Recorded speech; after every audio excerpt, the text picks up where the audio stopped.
नमस्कार मैत्रिणींनो, तुमचं माझं यूट्यूब चॅनल सौंदर्य डिझायनरमध्ये स्वागत आहे. माझ्या सौंदर्य डिझायनरच्या सर्व मैत्रिणींना माझा नमस्कार. आज व्हिडिओ बनवण्याचं कारण असे की माझ्या काही ताईंनी मला सांगितलं होतं की हे जे माप तुम्ही काढता त्यानुसार ही कटोरी एवढी मोठी राहते. ही कटोरी जर खाली एवढी मोठी तर ही इथे अटॅच करून करता येत नाही त्यांना, म्हणून मी आज हा व्हिडिओ बनवते. ही कटोरी जेवढी वाढवा आहे ती वाढवा म्हणजे जास्तची जी कटोरी ती 1 इंचाची असते. आपण जेव्हा कटिंग करतो तेव्हा हे माप आपलं परफेक्ट असतं आणि ही कटोरी काढताना आपण एक्स्ट्रा 1.25 इंच 1.5 इंच टाकून ही कटोरी आपण काढून घेतो. त्यामुळे ही इथे जास्त कटोरीचा भाग हा इथे मोठा होतो. तर हा माझा 1 इंच आलेला आहे. 1 इंच आलेला आहे तर त्यातून आपण अर्धा इंच कट करून टाकायचा. अशा प्रकारे हा अर्धा इंच कट केल्यानंतर आपला कमीत कमी अर्धा इंच जास्त राहिला तरी तो स्टिच करताना तो त्यामध्ये ॲड करता येतो. आणि हा थोडा जास्त पाहिजे, पण एकदम परफेक्ट एवढाच जर ठेवला तर तो कमी येतो स्टिच करताना. आणि कधी पण कटोरी स्टिच करताना बघून घेत जायचं हे माप किती जास्त आहे. जास्त जर असलं तर तेवढा तो मी ज्या प्रकारे कट केला त्या प्रकारे कट करीत जायचा. आपण हे आता अस्तरचं ब्लाऊज आहे ते कटिंग करून घेऊ.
मी हे ब्लाऊज कटिंग केलेलं आहे या मापावरती.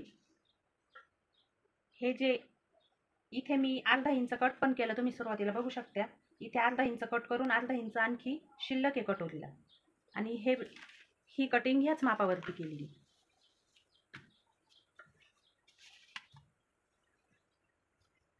ही कटिंग या मापावरती केली आहे.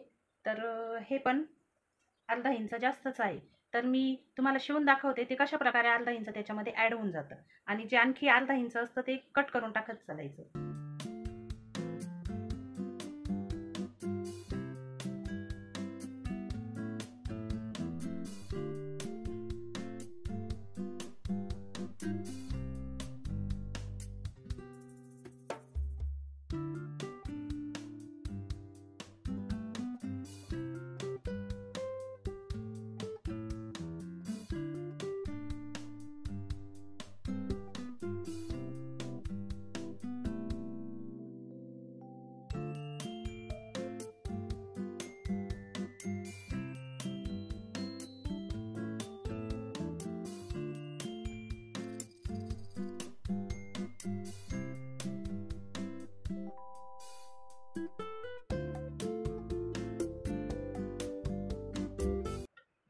हे बघा मैत्रिणींनो, जे अर्धा इंच आपण इथे खाली वाढवा घेतलेलं होतं ते ऑटोमॅटिक त्याच्यामध्ये ॲड होऊन जातं. इथे माझं तुम्ही मला कट करताना पण नाही बघितलेलं.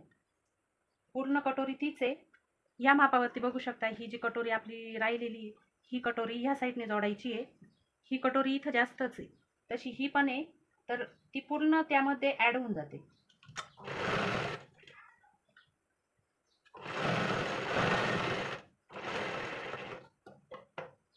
अशा प्रकारे कटोरीचा हा शेप तयार होतो.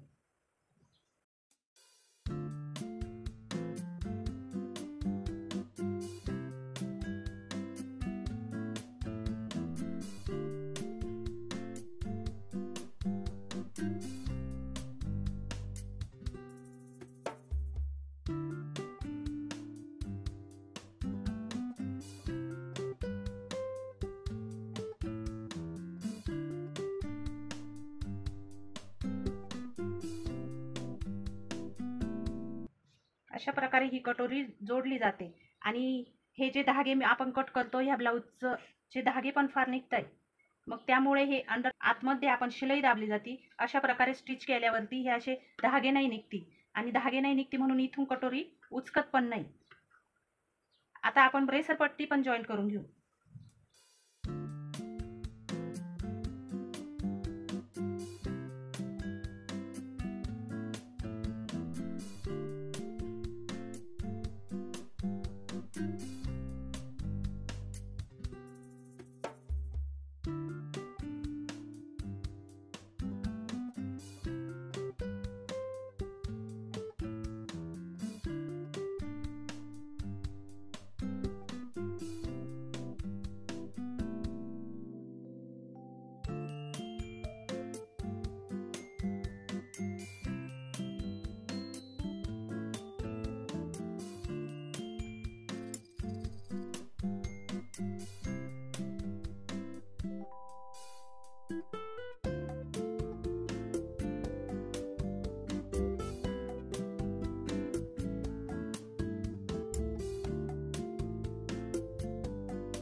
हे बघा मैत्रिणींनो, पूर्ण ब्लाऊज माझं शिवून तयार झालेला आहे.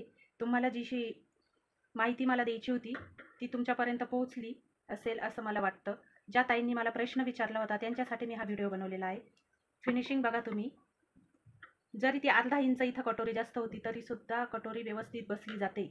आपली कटिंग परफेक्ट असेल आणि आपण जे माप घेतो ते माप जर परफेक्ट असेल तर ब्लाऊज शिवायला खूप सोपे जाते. इथे मुंड्यामध्ये सुद्धा या ज्या टिपा असतात, बऱ्याच लेडीज म्हणत्या ह्या मागे पुढे होता, मुंड्याचा आकार खालीवर होतो. जर तुम्ही कटिंग परफेक्ट कराल तर तुमची फिटिंग पण परफेक्टच येईल. मी आजच्या व्हिडिओत जी तुम्हाला माहिती दिली, जी कटोरी कशी जोडायची, जे मी तुम्हाला सांगितलं ती माहिती तुम्हाला जर आवडली असेल तर माझ्या चॅनलला नक्की सबस्क्राईब करा, व्हिडिओ शेअर करा आणि लाईक पण करा. थँक्यू.